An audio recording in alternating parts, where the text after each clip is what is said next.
पर चढ़े रे छौड़ा निचुआ लागल हो ताला रे। सुतग लगावा वाला गे हो तो नया बहाला गे जल्दी से घर ले चले गे छौड़ी कर बउआ के घोटाला गे। अरे सीढ़ी से कोठा पर चढ़े रे छौड़ा गेटवा में लागल हो ताला रे। सीढ़ी से कोठा पर चढ़े रे छौड़ा निचुआ लागल हो ताला रे।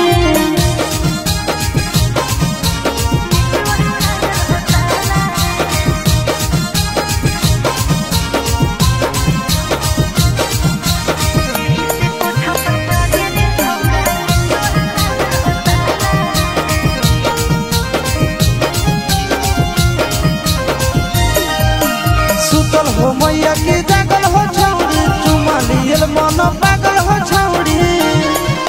सुन आगे से छौड़ा ने पीछे से आवे बोल बोल के रे ने सबके जनावे। दिल में हो तोरे काला गे ऐसा हमरा बुझाला गे बिना ले ले आज जइबो न छौड़ी जीजा सैया वाला गे। अरे सीढ़ी से कोठा पर चढ़े रे छौड़ा गेटवा में लागल हो ताला रे। सीढ़ी से कोठा पर चढ़े रे छौड़ा निचुआ लागल हो ताला रे।